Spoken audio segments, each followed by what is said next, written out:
Mankind has throughout our existence built some stunning architectural structures, hundreds of times larger than we ourselves are. It seems that there's no limit to what the imagination and capabilities of man can achieve. However, nothing lasts forever, and even the grandest buildings sooner or later become deserted. These abandoned places have their own stories to tell, and some even hide terrible secrets within their walls. Philadelphia's Eastern State Prison was feared even before it became abandoned. They say that the spirits of the people who were unlucky enough to spend the rest of their days within those walls still roam there.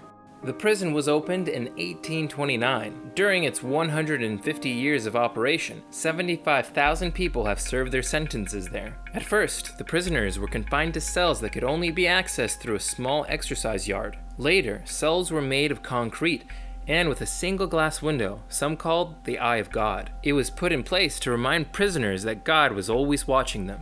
Prisoners would eat, play sports, and read the Bible, always totally alone.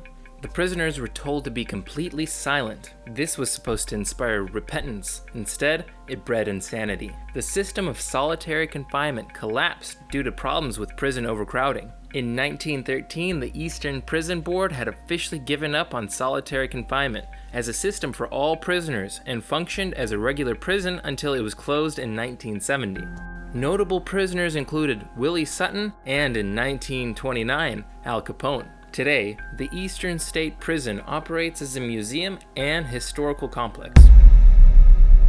Psychiatric hospitals are always associated with many mysterious and bone-chilling stories. Willards Psychiatric Hospital was no exception. This was a hospital for long-term care patients and was opened in 1869. The place has a grim history, as more than half of the 50,000 patients who resided there died. This made this hospital's morgue one of the most eerie places imaginable. On average, patients spent about 30 years in Willard. In those days, it was easy to get into psychiatric clinics, yet getting out of them was almost impossible. People used these hospitals not only to improve patients' mental health there, but also to hide away undesirable and problematic people. The hospital was closed in 1995, and the building has not been appropriated for anything else since.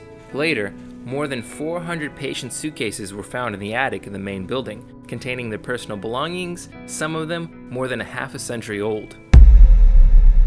On the picturesque shores of Sakhalin Island stands the Neva Lighthouse. It has not shown its light to any sea vessels for many years now. The Neva Lighthouse was built in 1939 on a small rock called Sivucha. Near an inaccessible rock cape, the lighthouse gets its name Neva from. The area is teeming with currents and frequent fogs.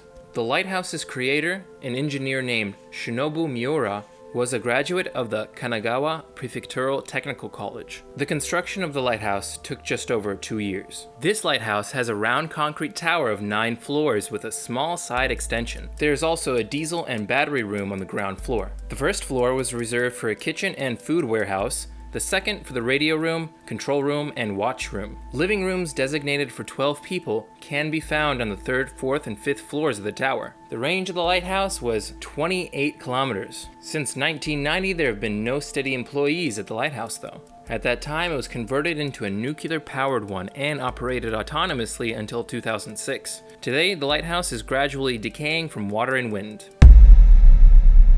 Next to the famous Treptow Park in Berlin, there's a mysterious place, an abandoned amusement park called Spree Park. It's one of the largest amusement parks in eastern Germany. It opened in 1969 and was popular in the 70s and 80s. At that time, more than 1.5 million people visited the park a year. But in the 90s, the park stopped generating revenue. When the owner, Norbert White, realized that the former glory of the Spree Park could not be restored, he decided to open up a new one, but in Peru. As a result, the park was closed for good in 2001. Now everything is in a state of despair there. Among the weeds and bushes, there are rusting carousels and roller coasters. A railway still standing or turned on one side, often populated by decapitated figures of dinosaurs, and a large lonely Ferris wheel that towers above it all. This irregular attraction has proved to be quite popular with urban explorers and residents of Berlin. Once upon a time, trains that connected Spain with neighboring France were leaving the station at Canfranc every day. Canfranc is a small town in the Spanish Aragon, located near the French border. The world learned of this place in 1928, when an international railway station, a real gem on the Pau-Canfranc railway route, was opened there. During World War II, the station was of great strategic importance. It connected the Third Reich and Francoist Spain. There is even a photograph, somewhere archived, showing General Franco and Hitler standing on one of the Canfranc platforms. The station was active even after the war, and in 1965, it even became a film set for the movie Dr. Zhivago, directed by David Lean. But in 1970, there was a major accident. A train derailed and destroyed a railway bridge on the French side of the mountains. The bridge was not restored, the station was closed, and the former modern-day Pearl was left to decay. City Hall Station was supposed to become the gold standard of New York City subway stops. Unlike most local stations, it was designed with special care. Unfortunately, it served as such for a little more than 40 years. It's hard to find stained glass tiles and majestic chandeliers anywhere else in New York City subway lines. The City Hall Station opened in 1904. It was then the last stop of the Manhattan Main Line. The peculiarity of the station was its location, bending in a kind of curve, which allowed trains to immediately turn around and go in the opposite direction. The platform was also made arched. However, beauty played a cruel trick on the station. New trains were introduced, longer ones because of growing passenger traffic. All platforms were lengthened, but City Hall couldn't because of its curved shape. That resulted in dangerous gaps between platforms and the doors of new transport. This was an issue that could not be solved. And according to statistics, the station was used by no more than 600 people. On December 31st, 1945, the station was closed, but you can still see it today. Excursions for tourists are often organized, so visitors can see the former curvy beauty. The underwater city of Xicheng often gets compared to the legendary Atlantis, only its fate was a little less tragic. In the 1950s, China began actively building hydroelectric power stations. And to do this right, the Chinese authorities decided to artificially flood some cities and villages, including the city of Xicheng. Its population was settled elsewhere, and when the city was deserted, they flooded it. As the water accumulated, the city gradually sank under. Eventually, its area became the bottom of a huge reservoir lake called Qingdao, the name of which literally translates as Thousand Island Lake. Interestingly enough, for almost 50 years, many people did not even suspect of the existence of this underwater city. It was only at the beginning of the 21st century that Chinese authorities decided to make Xicheng a tourist attraction and open it up to the public. Xicheng is also called the Lion City, with marvelous ancient architecture. Many scientists consider Xicheng to be a kind of time capsule. Take this underwater trip, and you can see the ancient city in its original glory. After all, thanks to the water, the buildings were as preserved as they were before the flood, being they've been without the destruction of winds and pollution. A triangular tower stands out from the rest of the buildings in Pyongyang, North Korea.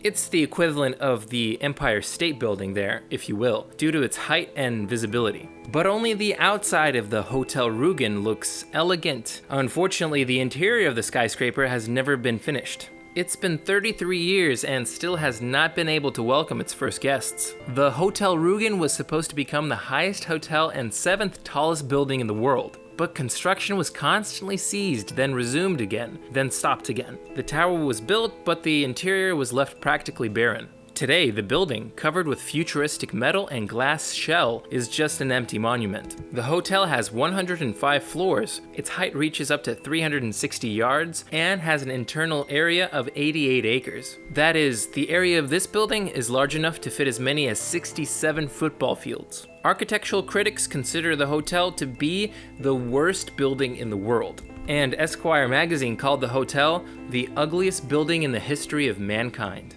We're sad it's gone, but happy to know that it once was. In a small Czech town called Lukovo stands the Church of St. George. The benches inside this dilapidated church are occupied not by parishioners, but by somber sculptures and white cloth covers. There is a legend among local residents that spirits live in the church, which at night are embodied in its plastered sculptures. They say spirits roam the local cemetery, which inspires fear in the locals. This dilapidated church has a long history. It was built in 1352. The church was located directly in the Bohemia's territory in the 18th century. Due to a large fire, the building was almost completely destroyed. Despite that, the church was rebuilt again. However, in 1968, its roof collapsed during a funeral. Local residents saw the incident as a bad sign, and some older citizens claimed that the building was cursed by the souls of the deceased. After the incident, residents of Lukovo began to hold fairs and exhibitions in its place, but since that time, the temple has fallen into despair. Even so, there is currently an exhibition of 32 creepy sculptures organized by Jakub Hedrova in honor of the dilapidated church. All of these abandoned places are frightening, yet interesting at the same time, because many years ago there was still life there and it was burgeoning. But now all that's left of these once bustling palaces, churches, houses, and amusement parks are empty, scary places fit for thrill seekers. If you enjoyed this video, give it a like and subscribe to our channel. Thanks for watching, we'll see you later.